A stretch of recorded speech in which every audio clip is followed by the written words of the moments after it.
Here we go. Alright. Aku mau kasih tips and trick buat gimana caranya supaya kalau kalian WhatsApp ke dosen itu dibalesnya cepat.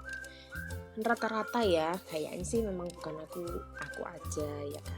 Rata-rata semua mahasiswa yang ngechat sama dosen itu pasti dijawabnya nggak langsung fast respon. Ada sih beberapa yang fast respon. Nanti aku bikin kontennya lagi kenapa, apa yang membedakan dosen itu fast respon dan enggak fast respon itu sebabnya apa, nanti aku bikin konten di part 2. Ini kita sekarang ketemu di part 1, tips and trick chat dibalas cepat sama dosen.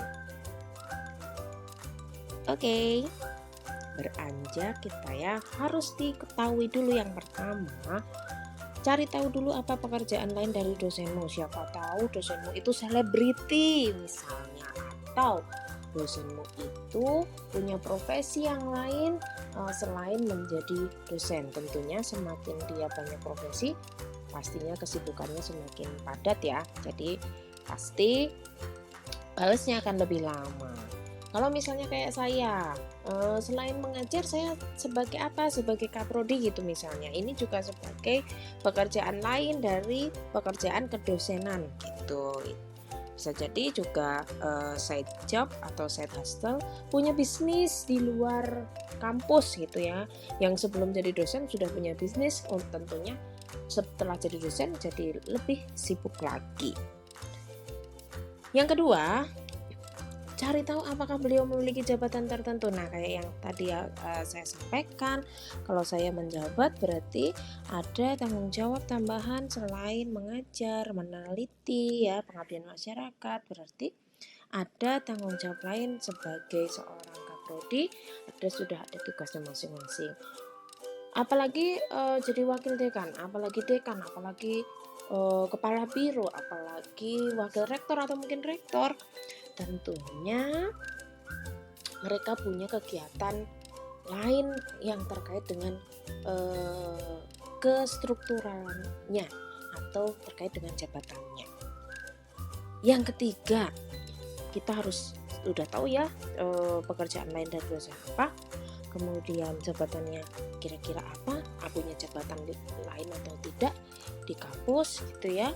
Yang ketiga, kamu kan sekarang anak milenial biasanya punya ini ya, punya tips atau sudah punya trik gimana caranya supaya kalau chat di WhatsApp itu kelihatan online dan ada pakai mode hilang gitu ya istilahnya. Nah, amati kapan jam online dosen di WhatsApp.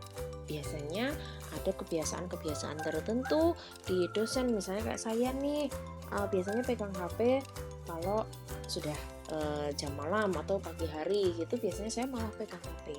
Jadinya kamu pastikan ambil peluang dan kesempatan itu buat ngechat si dosennya.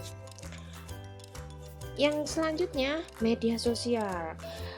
Kebanyakan sih ya sekarang ini dosen itu pasti punya medsos, jadi harus kalian follow, harus kalian ikuti aktivitasnya supaya kalian ngerti si dosen lagi ngapain, kemudian kira-kira kalau di chat dia pas lagi on hand nggak handphonenya. Nah, makanya harus ikuti aktivitas beliau di sosial medianya, ada di mungkin punya Facebook, Instagram, atau mungkin punya Twitter, di TikTok juga ya kan. Sekarang harus kita pantau dari segala sudut sisi.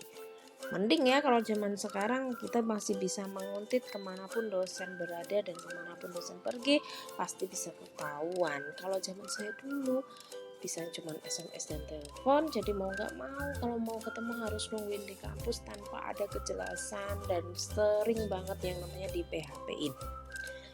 But it's okay, itu namanya latihan mental ya. Oke, yang terakhir, ketika udah pas ngechat nih, sampaikan pertanyaan yang tidak berulang, singkat, padat, dan jelas. Tapi saking singkatnya jangan terus Assalamualaikum Bu, Assalamualaikum Pak, nunggu dibalas dulu baru kita ngomong. Jangan seperti itu, langsung saja sampaikan inti dari kamu mau ngechat si dosen itu mau ngapain. gitu ya. Jadi supaya ketika dosennya udah baca bisa langsung dijawab sama dosennya. Oke, kita beranjak ke do or don't. Do or don't yang harus dilakukan, yang boleh dilakukan dan yang tidak boleh dilakukan ketika kita ngechat dosen adalah yang boleh dilakukan tentunya harus kita chat dengan bahasa yang sopan, bahasa yang jelas gitu ya, bukan pakai bahasa gaul, bukan pakai bahasa alay, atau bukan pakai huruf yang kalau bilang nya pakai huruf X, nah itu, atau pakai huruf-huruf yang sandi Morse yang kita gak bisa jelas baca. Pastikan tulisannya sesuai dengan EYD yang benar, ejaan yang sudah disempurnakan oleh KBBI gitu ya. Dan jangan nyepam ya gitu ya. Chatnya cukup sekali aja. Seperti saya itu kalau buka chat biasanya buka di chat dari chat yang paling bawah atau yang paling lama.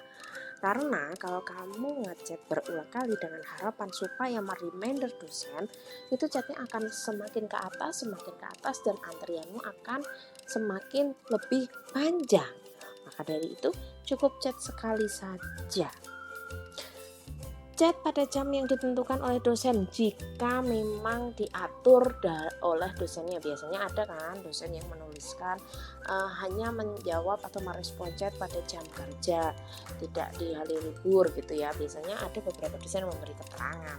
Tapi memang sih lebih amannya chat di jam-jam yang rasional lah. Jangan chat yang di jam 1 pagi, jam 3 pagi, kecuali memang sudah ada janjian terlebih dahulu sama dosennya kalau kalian mau mendiskusikan sesuatu di waktu yang sudah ditentukan.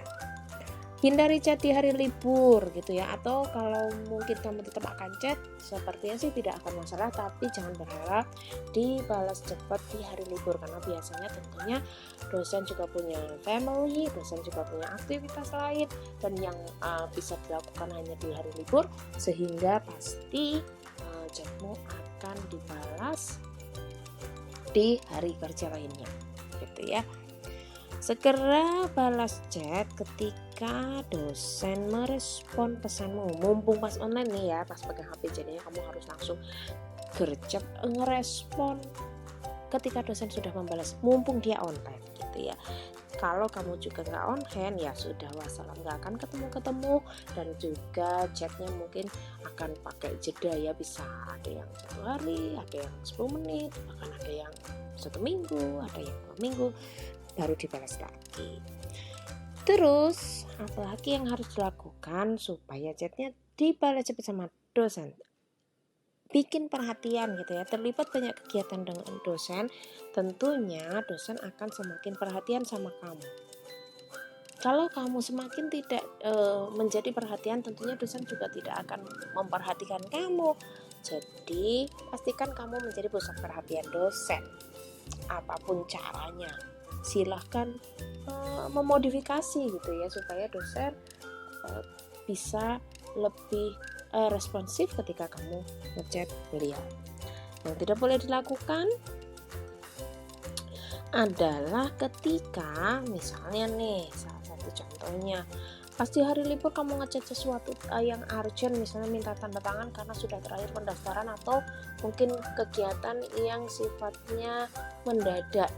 Ya tentu saja kamu harus dengan rela hati, ketika dosennya menolak, kamu sudah harus siap dengan segala konsekuensinya. Oke, do or don't sudah jelas ya harus bagaimana. Nah, ketika itu semua sudah kalian lakukan, apa yang bisa saya sampaikan untuk memotivasi ketika kalian masih juga belum dibalas chatnya? Yang pertama, bersabar ya. Sebenarnya tidak ada satu niatan pun dosen itu mengabaikan chatmu, akan tetapi memang chat yang masuk di dosen tersebut, mungkin dosennya tidak hanya saya, mungkin juga banyak dosen di luaran sana yang ngechat itu bukan hanya dari kamu, tapi dari banyak hal dari banyak komunitas ya, sehingga harus dibaca satu persatu dengan seksama. Kita tidak mungkin membacanya hanya asal membaca lalu menjawab. Pasti kita harus menemukan solusi, karena biasanya mahasiswa ngechat itu membutuhkan solusi. Nobody is perfect. Jadi dosen juga manusia biasa.